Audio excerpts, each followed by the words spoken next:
दोस्तों, आप सभी का AR एजुकेशन में पुनः स्वागत है।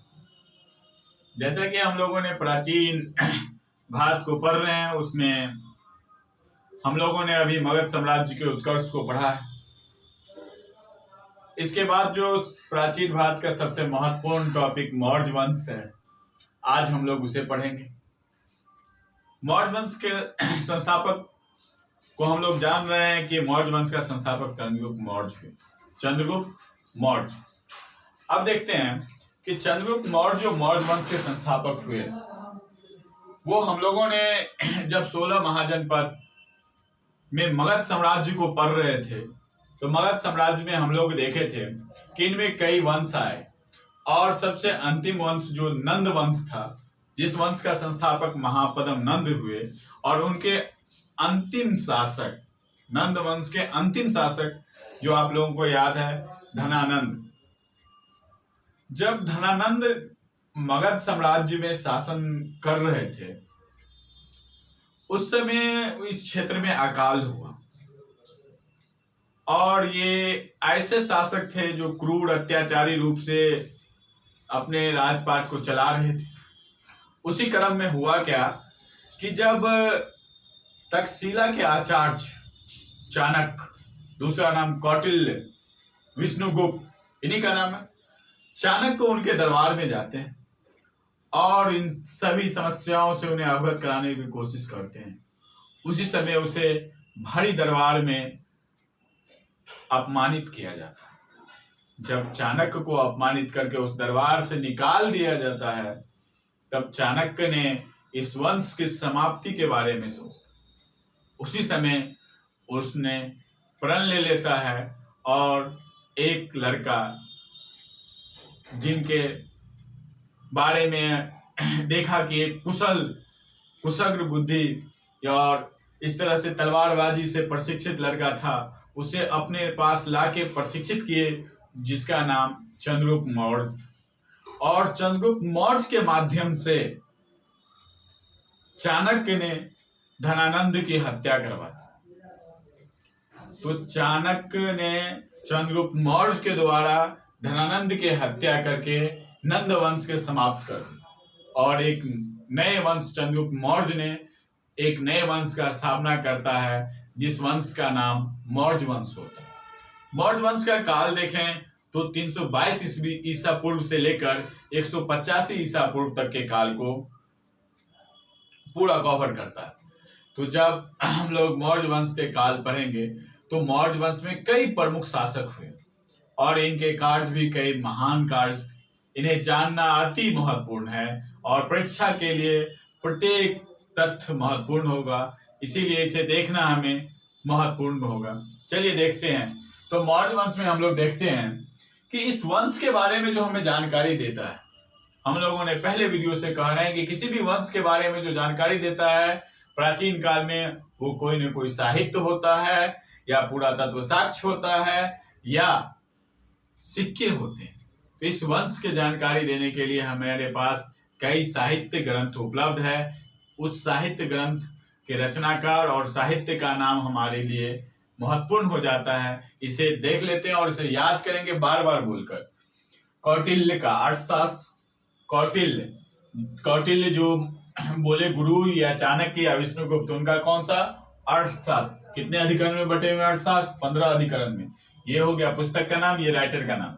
कौटिल्य का अर्थशास्त्र, विशाखादत्त मुद्रा राक्षस, सोमदेव का कथासरित सागर, क्षेमेंद्र का बृहद कथा मंजरी, पतंजलि का महाभाष्य, भद्रबाहु का कल्पसूत्र, हेमचंद्र का परिशिष्ट प्रबंध, मेगास्थनीज का इंडिका। पुनः एक बार दोबारा को देखें। कौटिल्य का अर्थशास्त्र, विशाखादत्त का मुद्रा राक्षस, सोमदेव का कथासरित सागर, क्षेमेंद्र का बृहद कथा मंजरी, पतंजलि का महाभाष्य, भद्रबाहु का कल्पसूत्र, हेमचंद्र का परिशिष्ट प्रबंध, मेगास्थनीज का इंडिका।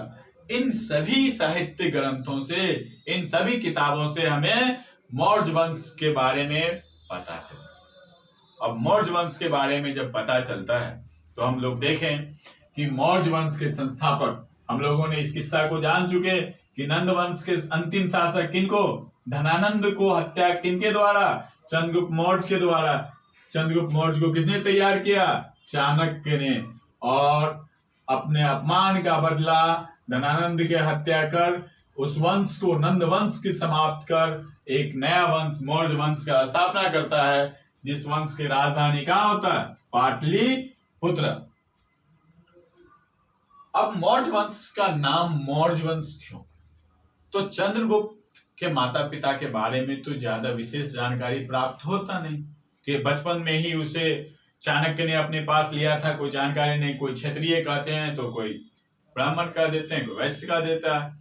लेकिन उनके माता का नाम मूढ़ है, मूढ़, जिससे संस्कृत में मौर्य का, मौर्य, इसी अपने माता के नाम पर ही इस वंश का नाम मौर्य वंश रखा। अब देखें, मौर्य यूनानियों ने अपने जितने किताब, उसमें इन्हें चंद्रगुप्त मौर्य न कह के सेंडोकोटस, क्या कहा चंद्रगुप्त मौर्य को? सेंडोकोटस। यूनानियों ने क्या कहा अपने साहित्य में? सेंडोकोटस का। लेकिन सेंडोकोटस की पहचान ये चंद्रगुप्त मौर्य ही है। ये किसने किया? तो विलियम जोन्स ने सेंडोकोटस की पहचान किया कि ये सब जो सेंडोकोटस नाम लिखा गया है किनके लिए? चंद्रगुप्त मौर्य के लिए ही। इसकी पहचान, सेंडोकोटस की पहचान चंद्रगुप्त मौर्य के रूप में कौन किया? विलियम जोन्स ने किया। चलिए फिर आगे देखते हैं। यूनानी शासक सेल्यूकस निकेटर से उनका युद्ध होता है। यूनानी शासक सेल्यूकस निकेटर से उनका युद्ध हो जाता है, और जब सेल्यूकस निकेटर से उसका युद्ध होता है तो उस युद्ध में सेल्यूकस निकेटर हार जाता, पराजित हो जाने के बाद दोनों के बीच संधि होता है, और संधि में यह होता है कि चंद्रगुप्त मौर्य के द्वारा सेल्यूकस निकेटर को 500 हाथी दान में दिया जाता है। कितना? 500 हाथी। किसको दिया गया? सेल्यूकस निकेटर को। बदले में चंद्रगुप्त मौर्य को क्या मिला? तो चंद्रगुप्त मौर्य को 4 प्रांत मिलता है, जिस 4 प्रांत का नाम देखें तो 500 हाथी तो मिल गया सेल्यूकस निकेटर को, बदले में उन्हें 4 प्रांत मिलता है। 4 प्रांत, एक का नाम हेरात, कंधार, काबुल, बलूचिस्तान। हेरात, कंधार, काबुल, बलूचिस्तान। कौन 4 प्रांत? हेरात, काबुल, कंधार, बलूचिस्तान। समझ में तो आ ही गया होगा। फिर से बोल लेंगे, हेरात, कंधार, काबुल, बलूचिस्तान। किनको मिला? चंद्रगुप्त मौर्य को मिला। कहीं कहीं एपियानस के द्वारा कहा गया है कि सेल्यूकस निकेटर की पुत्री हेलिना से विवाह चंद्रगुप्त मौर्य का हुआ। उसकी पुत्री कौन? किसकी पुत्री? सेल्यूकस निकेटर की पुत्री। कौन? हेलेना। उससे किसकी शादी हो जाती है? चंद्रगुप्त मौर्य की शादी हो जाती है। और चंद्रगुप्त मौर्य के शादी हो जाने के बाद सेल्यूकस निकेटर के राजदूत के बारे में हम लोग जानेंगे। मेगास्थनीज नाम है, जिसका एक किताब हम लोग देखे थे, क्या? इंडिका। तो मेगास्थनीज किसका राजदूत है? सेल्यूकस निकेटर का राजदूत है, जिसने कौन किताब लिखा? इंडिका। इनसे चंद्रगुप्त मौर्य के बारे में, इसके प्रशासन के बारे में विस्तृत जानकारी मिल जाती है। तो मेगास्थनीज का इंडिका और कौटिल्य के अर्थशास्त्र, ये दोनों से व्यापक रूप में हमें चंद्रगुप्त मौर्य और उसके प्रशासन के बारे में जानकारी मिल जाती है। अब देखें आगे चल के, तो चंद्रगुप्त मौर्य जो है, इनके राज्यपाल पुष्यगुप्त थे। चंद्रगुप्त मौर्य के राज्यपाल पुष्यगुप्त, याद रखेंगे, चंद्रगुप्त मौर्य के राज्यपाल पुष्यगुप्त। पुष्यगुप्त ने सुदर्शन झील का निर्माण करवाया। कौन सा झील? सुदर्शन झील का निर्माण करवाया। कौन करवाया? पुष्यगुप्त। पुष्यगुप्त कौन थे? तो चंद्रगुप्त मौर्य के राज्यपाल, जो कौन सा झील का निर्माण करवाया? सुदर्शन झील का निर्माण करवाया। किनका राज्यपाल? चंद्रगुप्त मौर्य का राज्यपाल। कौन है चंद्रगुप्त मौर्य का राज्यपाल? पुष्यगुप्त। क्या किया? पुष्यगुप्त को क्यों याद रखें? तो सुदर्शन झील का निर्माण करवाया था। उसके बाद देखें कि चंद्रगुप्त मौर्य अंतिम समय में जैन धर्म को स्वीकार कर लिया। कौन सा धर्म? जैन धर्म। याद रखेंगे, एक ही मौर्य वंश के कई शासक अलग अलग धर्म रखे हुए हैं। जैसे हम लोग देखेंगे ये जैन धर्म, ये आजीवक संप्रदाय, और सॉरी ये जैन धर्म देखे चंद्रगुप्त मौर्य को, बिंदुसार को देखेंगे तो आजीवक संप्रदाय को देख लेंगे, अशोक को देखेंगे तो ये बौद्ध धर्म पे हैं। तो इसीलिए याद रखेंगे चंद्रगुप्त मौर्य कौन से धर्म? जैन धर्म। जैन धर्म की दीक्षा किनसे ली? जैन मुनि भद्रबाहु से। इसे भी याद रखना है, हर तथ्य महत्वपूर्ण है। जैन मुनि भद्रबाहु से। जैन मुनि नहीं याद रहे तो भद्रबाहु से जैन धर्म की शिक्षा ली। किसे जैन धर्म की शिक्षा ली? भद्रबाहु से जैन धर्म की शिक्षा ली। कौन? चंद्रगुप्त मौर्य। चंद्रगुप्त मौर्य जब जैन धर्म के दीक्षा भद्रबाहु से लिए, उसमें होता क्या था कि हमने एक प्रथा जैन धर्म में जब देखे थे कि कोई भी अपना शरीर का त्याग करता है, वो संथारा प्रथा या संलेखन विधि या संथारा प्रथा देखे थे। उसमें क्या होता था कि जब अपने आप को लगे कि हमें अपना शरीर त्याग देना चाहिए, तो उस प्रथा में लोग भूखे प्यासे रहने लगते हैं और कुछ दिनों के बाद अपने शरीर को त्याग देते हैं। तो चंद्रगुप्त मौर्य भी जैन धर्म को स्वीकार किए। उनका भी शरीर त्याग किस माध्यम से? संलेखन या संथारा प्रथा के माध्यम से होगा। तो वो कहाँ जाके? सरवन बेलगोबला कर्नाटक में चले गए और उपवास पे रह गए, संथारा प्रथा को अपना लिए। कौन सा? संथारा या संलेखन विधि भी कहते हैं हम लोग। संलेखन विधि से अपने प्राण को त्याग दिए, अपने शरीर को त्याग दिए। और ये सब उसी समय जब वहां जाने लगे तो अपना राजपाट किनको दे दिए? अपने पुत्र बिंदुसार को देके चले गए। कितना ईस्वी में चंद्रगुप्त मौर्य की मृत्यु हो गया? 298 ईसा पूर्व में चंद्रगुप्त मौर्य की मृत्यु हो जाती है। तो चंद्रगुप्त मौर्य के बारे में इतना बात हम लोग याद रखेंगे, जो काफी महत्वपूर्ण। चलिए आप देखते हैं बिंदुसार जो शासक बनते हैं। बिंदुसार जब 298 ईसा पूर्व में इनकी मृत्यु हो जाता है तो बिंदुसार शासक बनते हैं। बिंदुसार को अमित्रघात कहा जाता है। अमित्रघात जिसका अर्थ होता है शत्रु का विनाशक, शत्रु को नाश करने वाला। बिंदुसार को क्या कहा गया? अमित्रघात कहा गया, जिसका अर्थ क्या होता है? शत्रु का विनाशक, शत्रुओं को नाश करने वाला। बिंदुसार में देखें तो इसके दरबार में 2 विदेशी अपना राजदूत भेजते हैं। ये बहुत ज्यादा इंपॉर्टेंट हो जाता है, इनके राजदूत के लिए इनको याद रखें। तो एक सीरिया से आता है और दूसरा मिस्र से। तो सीरिया के शासक एंटियोकस प्रथम। सीरिया के शासक कौन? एंटियोकस प्रथम। सीरिया के शासक कौन? एंटियोकस प्रथम। अपना राजदूत किसको? डायमेकस को किसके दरबार में भेजता है? बिंदुसार के दरबार में।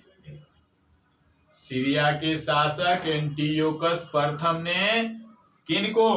डायमेकस को बिंदुसार के दरबार में भेजता। और जब बिंदुसार के दरबार में आया कौन? डायमेकस, इनका राजदूत, एंटियोकस प्रथम का राजदूत। कहाँ के हैं? सीरिया के। ये आए तो भारतीय शासक बिंदुसार के द्वारा उन्हें 3 चीज मांग किया गया। 3 चीज में क्या क्या मांग किया गया?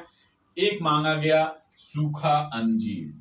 कौन सा अंजीर? सूखी अंजीर। दूसरा मदिरा। तीसरा दार्शनिक। जो डायमेकस को कहा गया कि आप सीरिया से ये 3 चीज हमें भेजिए। क्या क्या? सूखी अंजीर, मदिरा और दार्शनिक।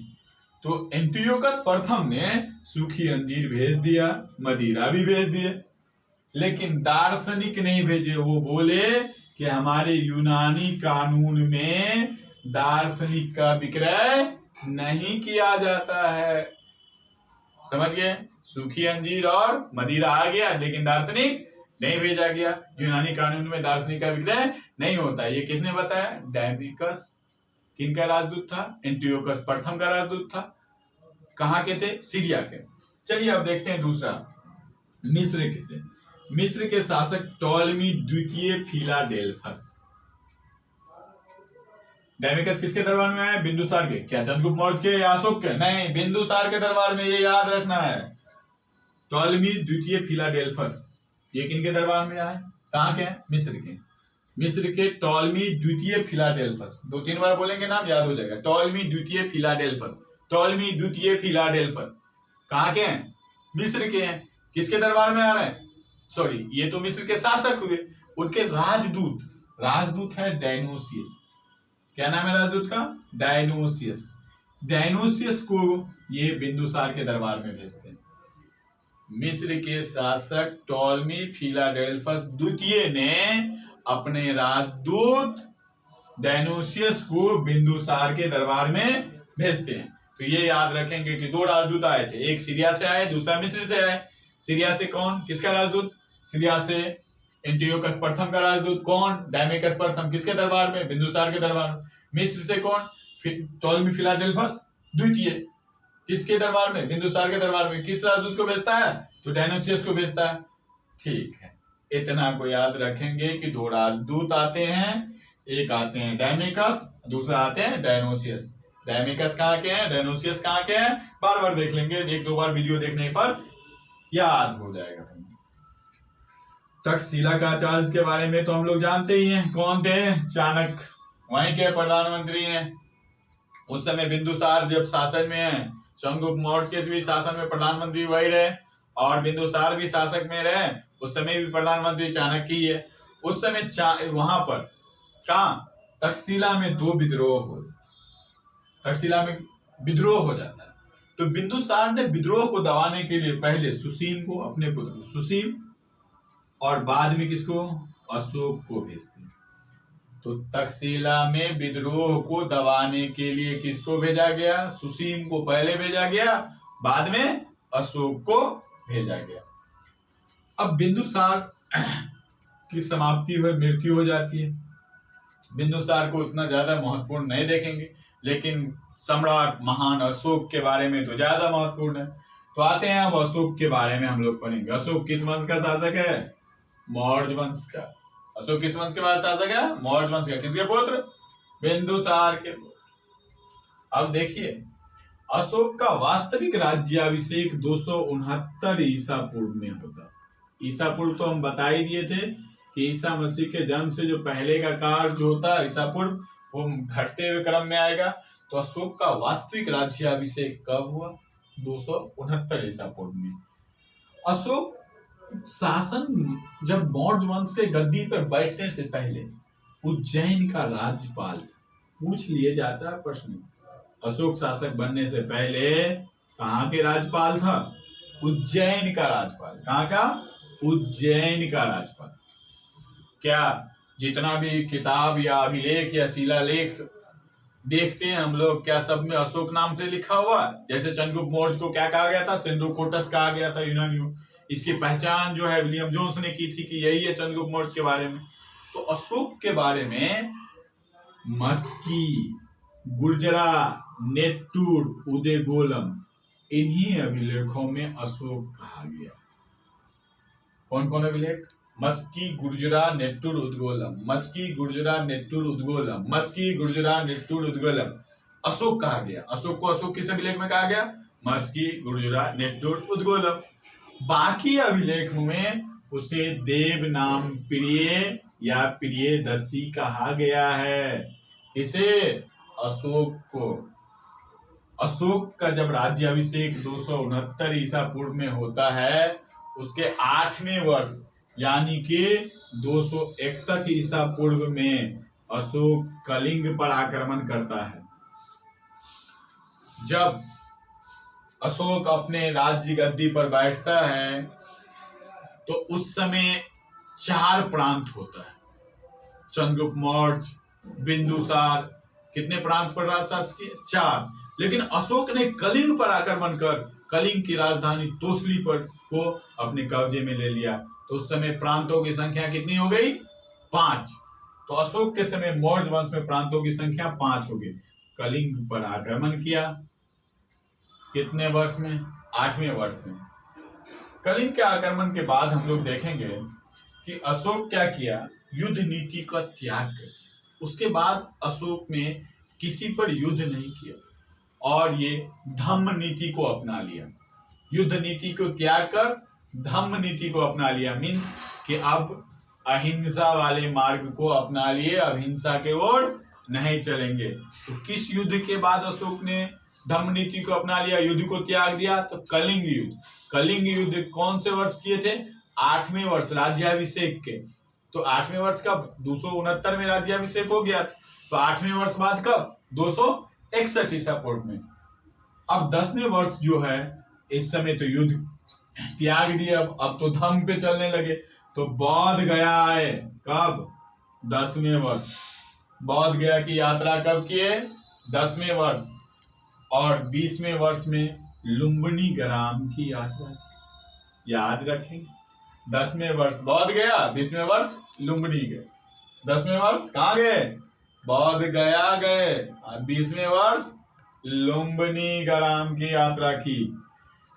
अशोक ऐसा पहला शासक हुए, जैसे आजकल के शासकों को देखते हैं कि यहाँ बैनर, यहाँ होल्डर, यहाँ शिला स्तंभ लेख पे अपना प्रचार प्रसार, शासन व्यवस्था कैसे क्या कर रहे हैं, कौन योजना चला रहे हैं, सबका किया जाता है। प्रचार प्रसार खूब देखते हो ये।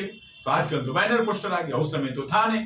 तो उस समय क्या होता था? स्तंभ पत्थरों पर, शिलाओं पर, बड़े बड़े चट्टानों पर लिखवा दिए जाते थे। तो अशोक पहला शासक हुए जिन्होंने शिलालेख का प्रचलन प्रथम बार अशोक ने किया भारत में। शिलालेख का प्रचलन किसने किया? प्रथम बार शिलालेख का प्रचलन भारत में किसने किया? अशोक ने किया। अशोक के शिलालेखों की संख्या 14 है, और दीर्घ स्तंभ लेख, बड़े बड़े स्तंभ लेख जो हैं उसकी संख्या 7 है। तो शिलालेखों की संख्या, तो कलिंग युद्ध किया गया होगा, तो कलिंग युद्ध के बारे में भी तो किसी शिलालेख में लिखा गया होगा। तो कलिंग युद्ध के बारे में जो लिखा गया है वो अशोक के 13वें शिलालेख में लिखा गया है। कलिंग युद्ध के बारे में चर्चा किस शिलालेख में है? 13वें शिलालेख में, याद रखेंगे। कलिंग युद्ध के बारे में किस शिलालेख में चर्चा किया गया है? 13वें शिलालेख में। यहीं पे हम बताए क्या? युद्ध नीति को सदा के लिए त्याग दिया। ये बात भी यहीं से जानकारी प्राप्त हुआ, कलिंग युद्ध के जो 13वें शिलालेख से। कलिंग युद्ध के बाद वो युद्ध नहीं किया, अहिंसा के मार्ग पे चल दिए, बौद्ध धर्म को अपना लिए। अब क्या हुआ? इसने जो कश्मीर पर भी अपना अधिकार किया था, तो कश्मीर में एक जगह की स्थापना, बहुत फेमस जगह श्रीनगर, किसने बसाया? श्रीनगर को किसने बसाया? अशोक ने बसाया। पटना को किसने बताया? तो हम लोग बात देख चुके थे, किस वंश में? हड़ियक वंश में उड्डयन ने बसाया था। लेकिन यहाँ क्या देखेंगे कि कश्मीर को, अधिकार का कश्मीर पर श्रीनगर को किसने बसाया? अशोक ने बसाया। नेपाल में देवपत्तन, या किसी किताबों में लीलापत्तन भी, या लीलापत्तन ही कहा जाता है। तो नेपाल में देवपत्तन, कश्मीर में श्रीनगर, किसने बसाया? अशोक ने बसाया।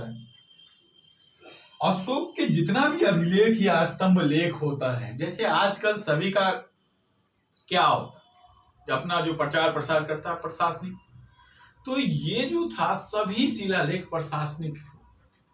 प्रशासनिक विषय के थे। लेकिन एक अशोक का शिलालेख है जो रुम्निदेय अभिलेख, इसका विषय जो है आर्थिक है। बाकी सभी का क्या है?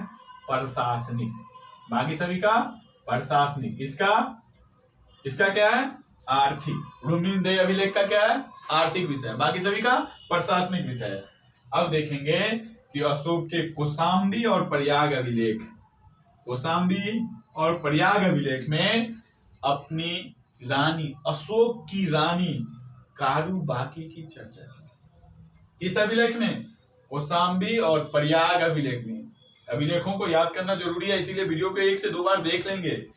कौशाम्बी और प्रयाग के अभिलेख में उसकी पत्नी रानी कारूबाकी की चर्चा की गई है, इसीलिए कौशाम्बी के अभिलेख को रानी अभिलेख भी कहा जाता है।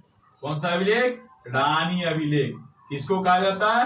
कौशाम्बी के अभिलेख को। कौशाम्बी अभिलेख को क्या कहा जाता है? रानी का अभिलेख, या प्रयाग अभिलेख को भी रानी का अभिलेख। अभिलेखों में पत्नी कारूबाकी और पुत्र तीवर का केवल उल्लेख है। कौन सा पुत्र? तीवर, पुत्र तीवर और पत्नी कारूबाकी, इन्हीं दोनों का अपना अभिलेखों में चर्चा है।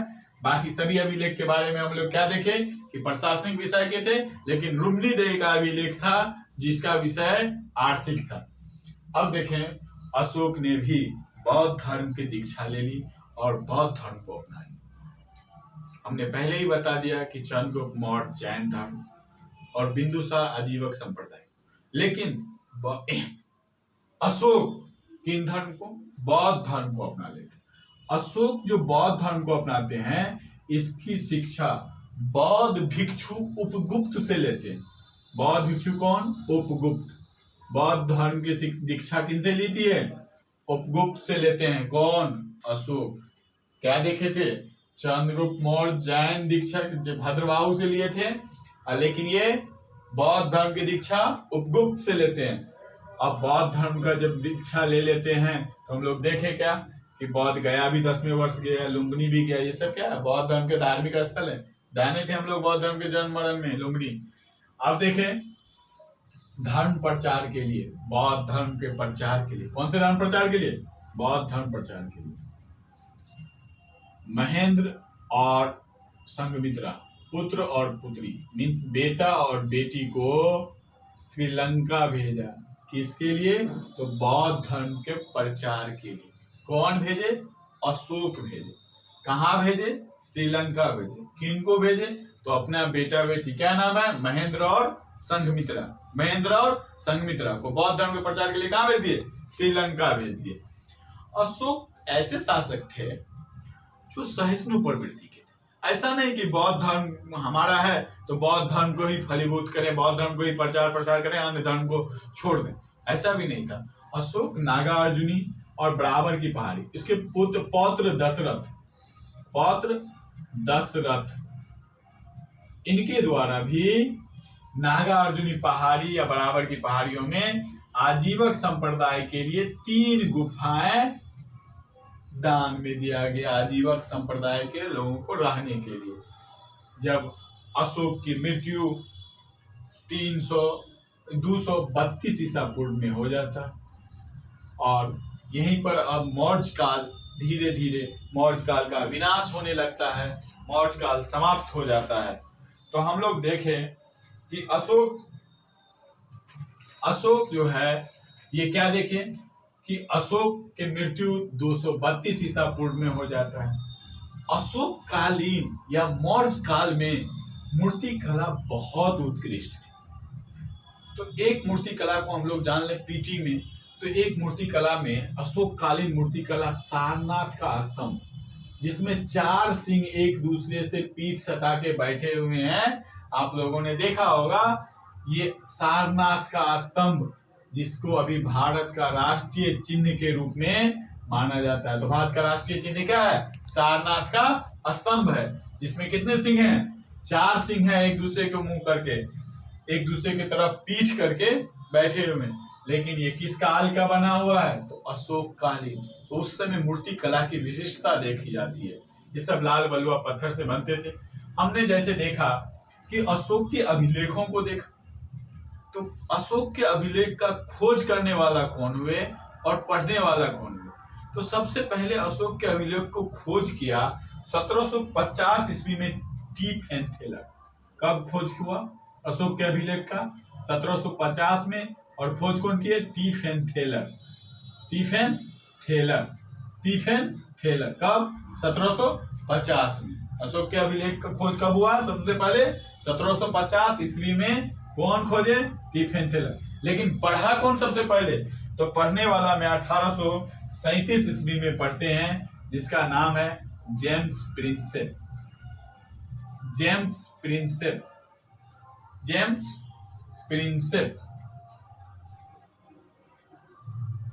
पढ़ने वाले में किसका नाम? James Prinsep. तो अशोक के अभिलेख को खोजने वाला 1750 में कौन? टीफेन थेलर। पढ़ने वाला जेम्स प्रिंसेप। अशोक के काल में हम लोगों ने देखा कि 5 प्रांत हो गए, तो 5 प्रांत का राजधानी हमारे लिए महत्वपूर्ण हो जाता है। तो चलिए हम 5 प्रांत का एक एक बार राजधानी देख लें। कौन कौन से प्रांत थे ये भी जानना जरूरी है। उत्तरा पक्ष, दक्षिणा पक्ष, ये तो दोनों याद रहेगा, उत्तर दक्षिण, उत्तरा पक्ष, दक्षिणा पक्ष। उत्तरा पक्ष की राजधानी तक्षशिला, उत्तरा पक्ष की राजधानी तक्षशिला। दक्षिणा पक्ष की राजधानी सुवर्णगिरी, दक्षिणा पक्ष की राजधानी सुवर्णगिरी। मध्य क्षेत्र जो मेन क्षेत्र था, उसका मूल केंद्र पाटलिपुत्र बता ही दिए थे, मौर्य साम्राज्य की प्रमुख राजधानी कहाँ? पाटलिपुत्र। अवंती की राजधानी उज्जैन, और अशोक के द्वारा जो जीता गया था कलिंग, इसकी राजधानी तोसली। तो इस काल में कितने प्रांत हो गए? अशोक के समय 5 प्रांत हो गए। इस समय अशोक या मौर्य काल का अंतिम शासक, मौर्य काल का अंतिम शासक बृहद्रथ हुआ, और यहीं पर मौर्य वंश का समाप्त हो जाता है। चलिए आज यहीं तक देखते हैं, फिर अगले दिन वीडियो में हम मिलेंगे। Thank you.